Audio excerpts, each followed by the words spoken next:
రష్యాతో ట్రేడ్ చేస్తే మీపై అదనపు సుంకాలు విధిస్తాం, సెకండరీ టారిఫ్స్ విధిస్తామంటూ రోజు ట్రంప్ అడ్మినిస్ట్రేషన్ భారతదేశాన్ని హెచ్చరిస్తూనే వస్తుంది. వాస్తవానికి భారతదేశానికి అమెరికా ఆంక్షలు కొత్తేమీ కాదు.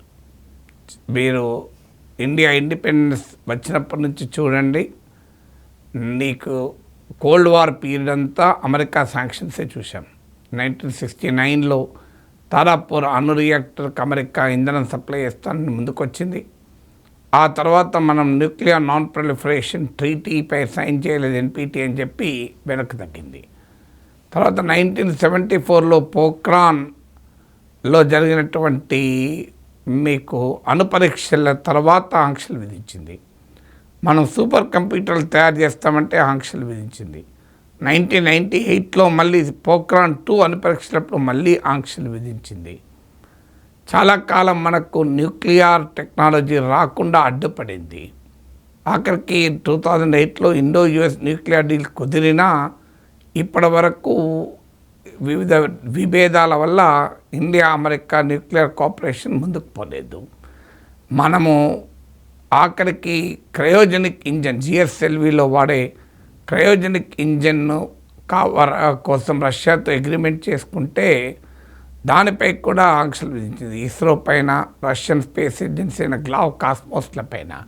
ఇది డ్యూయల్ యూజ్ టెక్నాలజీ, మీరు కమ్యూనికేషన్ శాటిలైట్స్ లాంచింగ్ టెక్నాలజీకే కాదు, దీన్ని మిసైల్స్కి వాడతారు అని చెప్పి అభ్యంతరం చెప్పింది. సో ఇలా అడుగడుగున అమెరికా ఆంక్షలు మనకు కొత్త కాదు. రష్యా నుంచి S-400 మిసైల్ డిఫెన్స్ షీల్డ్ మనం కొనుక్కుంటున్నాము. ఇటీవల ఆపరేషన్ సింధూర్ సమయంలో అది ఎంత ఉపయోగపడిందో మీరు చూశారు. ఈ S-400 కొన్నందుకు కార్సార్ చట్టం కింద ఆంక్షలు విధిస్తామని హెచ్చరించింది. Countering American adversary through sanctions act అని. తర్వాత మనకు మినహాయింపు ఇచ్చారు, కానీ ముందు హెచ్చరించారు. అందువల్ల ఈ హిస్టరీ కొత్త కాదు. కానీ కోల్డ్ వార్ అయిపోయాక సోవియట్ యూనియన్ అంతర్ధానం పతనం తర్వాత భారతదేశం అమెరికాకు అనుకూల విదేశాంగ విధానం చేపడుతూ వచ్చింది. అంతకు ముందంటే మన అలీన విధానంలో భాగంగా సోవియట్ అనుకూల విధానాన్ని చేపట్టినందు కనుక అమెరికా ఆంక్షలు పెట్టిందంటే అర్థం చేసుకోవచ్చు. కానీ పోస్ట్ కోల్డ్ వార్ పీరియడ్లో మనము సక్సెసివ్ గవర్నమెంట్స్, అంతకుముందున్న మన్మోహన్ సింగ్ ప్రభుత్వం కానీ ఇప్పుడు మోడీ ప్రభుత్వం కానీ అమెరికాకు ఒక రకంగా జూనియర్ పార్ట్నర్గా వ్యవహరిస్తున్నాం. చాలా స్ట్రాటజిక్ పార్ట్నర్షిప్ పేరిట. అయినా అమెరికా పైన మన మీద అటాక్ ఆపడం లేదు. అందుకే తాజాగా ఇండియా కౌంటర్ మొదలుపెట్టింది. రష్యాతో మీరు ఫ్రెండ్షిప్ చేసుకోవద్దంటున్నారు కదా, మేము డబుల్ చేర్చు పెడతాం. ఇప్పుడు ఏం చెప్తారని చెప్పి మన జయశంకర్ వెళ్ళారు, అజిత్ దోవల్ వెళ్ళారు, ప్రెసిడెంట్ పుటిన్ రాబోతున్నాడు. సో రష్యాతో మన ఫ్రెండ్షిప్ పెంచుకోవడం మొదలుపెట్టాం. ఇప్పుడు తాజాగా మీకు ఉదాహరణలు చెప్తాను. ఒకటి, రష్యా నుంచి ఆయిల్ కొనొద్దు అని కండిషన్స్ పెడుతున్నారు. కొంటే సెకండరీ టారిఫ్స్ విధిస్తామని. ఇప్పుడు ఏకంగా ఇండియా రష్యా కలిసి జాయింట్ ఎనర్జీ ప్రాజెక్ట్స్ను ఎక్స్ప్లోర్ చేస్తుంది. సంయుక్తంగా ఇండియా రష్యా కలిసి oil exploration, gas exploration activity చేపడుతుంది. ఇంక్లూడింగ్ రష్యన్ ఆర్కిటిక్లో కూడా, రష్యాకు ఆధీనంలో ఆర్కిటిక్ ప్రాంతంలో కూడా చేపడుతుంది. సో మీరు కొనొద్దంటే మేము ఇంకా జాయింట్ పార్ట్నర్షిప్నే చేస్తాం. రెండవది, మన S-400 కొనొద్దని, డిఫెన్స్ సప్లై చేసుకోవద్దని కండిషన్ పెట్టారు. మనం కూడా డైవర్సిఫై చేసే క్రమంలో రష్యా పైన డిఫెన్స్ ఇంపోర్ట్స్ కాదప్పడం బాగా తగ్గించాం. ఒకప్పుడు మన దేశ మిలిటరీ అవసరాల్లో ఇంపోర్ట్స్లో 75% రష్యా నుంచి వచ్చేది. ఇవది 36% పడిపోయింది. అమెరికాతో సహా అనేక దేశాల నుంచి మనం ఆయుధాలు కొంటున్నాం. ఇప్పుడు ఈ డిఫెన్స్ కోఆపరేషన్ను, పార్ట్నర్షిప్ను కూడా పెంచుకోవాలి. ఇండియా రష్యా కలిపి జాయింట్ ప్రొడక్షన్ కూడా చేపట్టాలి అని. అటు ఆల్రెడీ బ్రహ్మోస్ మిసైల్ ఇండియా రష్యాల సంయుక్త కృషి బ్రహ్మాండంగా హిట్ అయింది కూడా. ఆపరేషన్ సింధూర్లో దాని కెపాసిటీ నిరూపితమయ్యాక ఫిలిప్పీన్స్తో సహా చాలా దేశాలు కొంటామని కూడా ముందుకు వస్తున్నాయి. సో ఇలా డిఫెన్స్ రంగంలో కూడా మేము మరింతగా సంబంధాలు పెంచుకుంటామని ప్రకటించాము. ఇక మూడవది కనెక్టివిటీ. సో కనెక్టివిటీలో కూడా ఇప్పుడు మనం ఆల్రెడీ అమెరికాతో India middle east economic corridor అని చేపట్టాం. So India middle east economic corridor ఏమవుతుందో తెలియదు. ఎందుకంటే అది వెస్ట్ ఏషియా పశ్చిమాసియా ద్వారా వెళ్ళాలి. పశ్చిమాసియాలో గందరగోళ పరిస్థితులు ఉన్నాయి. ట్రంప్ భారత్పై ఒక రకంగా ఆర్థిక రంగంలో వాణిజ్య రంగంలో యుద్ధమే చేస్తున్నాడు. ఇప్పుడు ఆ ఇండియా మిడిల్ ఈస్ట్ ఎకనామిక్ కారిడార్కు పోటీగా రష్యాతో 2 రకాల కారిడార్, ట్రేడ్ కారిడార్ డెవలప్ చేయడానికి భారత్ ప్రతిపాదించింది. ఒకటి నార్త్ సౌత్ కారిడార్ అని. ఇదేంటంటే ఇరాన్ మీదుగా మన రష్యా నుంచి ఇరాన్ నుంచి అరేబియా మహాసముద్రంలోకి ట్రేడ్ పడవలు వచ్చేలా trade route north south corridor అంటారు.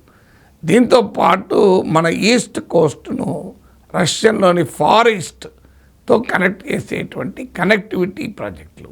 ఈ 2 కనెక్టివిటీలు ఒక రకంగా India middle east economic corridor ఒకవేళ ముందుకు పోకపోతే ఇది ప్రత్యామ్నాయమైన ట్రేడ్ రూట్గా కూడా మారుతుంది. ఇది 3వది మనం తీసుకున్నటువంటి చర్య.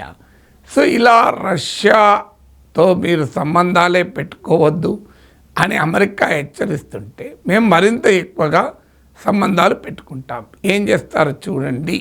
ఆల్రెడీ బ్రిక్స్లో, షాంఘై కోఆపరేషన్ ఆర్గనైజేషన్లో మనం భాగస్వాములుగా ఉన్నాం. 4వది చైనాతో కూడా రిలేషన్స్ ఇంప్రూవ్ చేసుకుంటున్నాం. రష్యా, ఇండియా, చైనా ట్రైకాన్ కూడా పునర్జీవింప చేయాలని రష్యా చేస్తుంది. ఇది కొత్త రకమైన అలైన్మెంట్. రష్యా, ఇండియా, చైనా మన మల్టీ అలైన్మెంట్ ఫారెన్ పాలసీ. మేము అమెరికాతో క్వాడ్లోనే కాదు, చైనాతో రిక్లో కూడా ఉంటాం. అమెరికాతో క్వాడ్లోనే కాదు, చైనాతో బ్రిక్స్లో ఉంటాం, షాంఘై కోఆపరేషన్ ఆర్గనైజేషన్లో ఉంటాం. అంటే మీరు అమెరికాతో అలైన్ కావాలి అంటున్నారు. లేదు, అది మా పాలసీ కాదు.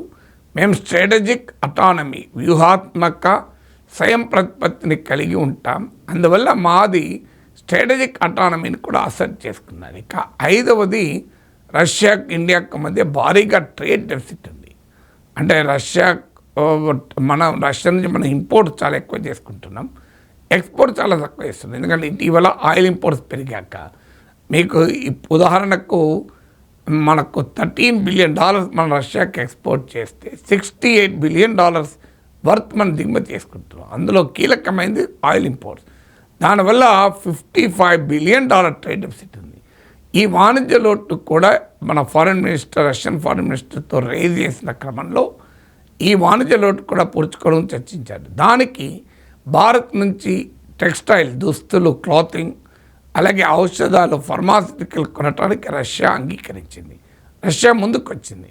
సో దాంతోపాటు రష్యన్ ఆయిల్ పైన 5% అదనపు డిస్కౌంట్ ఇచ్చారు.